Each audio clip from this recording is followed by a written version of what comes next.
E commerce अचानक explode कसं झालं? तर इंडियामध्ये ई कॉमर्स बूम येण्याच्या मागं टायमिंगचे 5 ट्रिगर्स इम्पॉर्टंट ठरले किंवा त्याचा इम्पॅक्टमुळं आपल्या इंडियामध्ये ई कॉमर्स अचानक बूम झालं. मग हे 5 ट्रिगर्स कोणते आहेत? तर सगळ्यात महत्त्वाचा आणि पहिला ट्रिगर्स आहे तो आहे ट्रस्ट. 2007 मध्ये जेव्हा फ्लिपकार्ट इंडियन मार्केटमध्ये एंटर झालं तेव्हा त्यांनी खूप गोष्टी अनालाइज केल्या. त्यामध्ये 2007 मध्ये 1 कोटीपेक्षा कमी कंझ्युमर बेस होता. मग त्याच्यामागचं महत्त्वाचं रिझन्स का होतं की लोकांचा ट्रस्ट फॅक्टर, की लोकांना कायम ही भीती असायची की अरे आपण ऑर्डर केलेला प्रॉडक्ट आपल्यापर्यंत येईल का. मग त्यासाठी फ्लिपकार्टनी काय केलं, त्यासाठी फ्लिपकार्टनी COD कन्सेप्ट चालू केली आणि त्याच्यानंतर हा ट्रिगर एकदम परफेक्ट बसला की ज्यामध्ये काय झालं, ज्यामध्ये नंतर ज्या ऑर्डर यायला लागल्या त्यातल्या 70% ऑर्डर्स या COD होत्या. म्हणजेच काय झालं, म्हणजेच पर्टिक्युलरली ह्या ट्रिगरनी ई कॉमर्स बिझनेस वाढीसाठी खूप सपोर्ट केला, खूप हेल्प केली. त्यानंतर ऑटोमॅटिकली लोक COD वरून ऑनलाईन पेमेंटला मायग्रेट झाली. लोकांचा कंझ्युमर ट्रस्ट वाढला आणि त्यामुळे ई कॉमर्स बिझनेस वाढायला हेल्प झाली. सो ट्रिगर नंबर 2 काय आहे? तर ट्रिगर नंबर 2 आहे चीप इंटरनेट किंवा मास अडॉप्शन्स. 2013 नंतर स्मार्टफोन स्वस्त व्हायला लागले. 2016 मध्ये रिलायन्सने चीप डेटा अवेलेबल केला. आत्ताच्या घडीला भारत हा जगातला सगळ्यात चीप इंटरनेट डेटा देणारा देश आहे. त्यामुळे जो 2014 मध्ये 25 कोटी इंटरनेट युजर्स होते तेच 2025 मध्ये 90 कोटी प्लस झाले.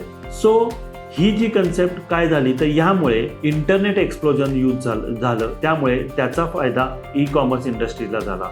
मॅक्झिमम लोक ई कॉमर्सला मायग्रेट झाली आणि त्याचाच फायद्यामुळे हा जो ट्रिगर्स आहे हा ट्रिगर्स ई कॉमर्सच्या वाढीसाठी महत्त्वाचा ठरला. ट्रिगर नंबर 3 डिस्काउंट सायकोलॉजी आणि सेल्स कल्चर. फ्लिपकार्टने बिग बिलियन डे लॉन्च केला आणि ॲमेझॉनने ग्रेट इंडियन फेस्टिवल लॉन्च केला. Festival, heavy discounts, limited time offers, त्यामुळे मॅक्झिमम कंझ्युमर ई कॉमर्सला मायग्रेट झाला. फ्लिपकार्टने तर बिग बिलियन डेजला एका दिवसामध्ये 1 बिलियन सेल्स करून दाखवले. म्हणजेच काय की ह्या पर्टिक्युलर ट्रिगर्समुळे ई कॉमर्सची ग्रोथ व्हायला हेल्प झाली.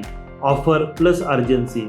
सो हा ट्रिगर्स महत्त्वाचा ठरला. ट्रिगर नंबर 4 कोणता आहे? तर पॅन्डेमिक शॉक. त्यामुळे काय झालं तर डिजिटल ॲक्सेलरेशन झालं. 2020 मध्ये कोविड लॉकडाऊन आला. कोविड लॉकडाऊन झाल्यामुळे लोकल बिझनेसेस बंद झाले आणि लोकांना मॅक्झिमम वेळी ऑनलाईन शॉपिंगला डिपेंडन्सी वाढली. त्यामुळे ती एक नेसेसिटीज बनली. सो ग्रोसरी, मेडिसिन, इलेक्ट्रॉनिक्स हे परचेस ऑनलाईनला शिफ्ट झाले. UPI ट्रान्झॅक्शन्स वाढली. 2019 मध्ये जे मंथली 1 बिलियन UPI ट्रान्झॅक्शन्स होती ती 2024 मध्ये 10 बिलियन पर्यंत वाढली. म्हणजेच नेक्स्ट 5 वर्षांमध्ये जे डिजिटल अडॉप्शन होणार होतं ते एका वर्षात झालं आणि हाच ट्रिगर महत्त्वाचा ठरला ई कॉमर्सच्या वाढीसाठी. म्हणजेच काय, क्रिसिस ही एक अपॉर्च्युनिटी झाली. त्यामुळे मॅक्झिमम कस्टमर हा ऑनलाईनला मायग्रेट झाला आणि ई कॉमर्सला मायग्रेट झाला. ट्रिगर नंबर 5 कोणता आहे? तर स्पीड इकॉनॉमी, कन्व्हिनियन्स फॅक्टर. 2023 नंतर लोकांची बाईंग सायकोलॉजी चेंज झाली. लोक हे फक्त प्राइसवर डिपेंड न राहता ते कन्व्हिनियन्सला फोकस करायला लागले. त्यामुळे काय झालं, ई कॉमर्स हे मायग्रेट झालं क्विक कॉमर्ससाठी. लोकांना 10 ते 15 मिनिटांमध्ये डिलिव्हरी एक्सपेक्टेड झाली. सो जो पर्टिक्युलरली टॉलरन्स टाइम होता वेटिंगचा, जो पर्टिक्युलरली 24 आवर्स होता तो अर्ध्या तासापर्यंत कमी झाला. ॲव्हरेज ऑर्डर व्हॅल्यू वाढल्या, ज्या अराउंड 550 रुपयापर्यंत वाढल्या. त्यामुळे ऑटोमॅटिकली कन्सेप्ट काय झाली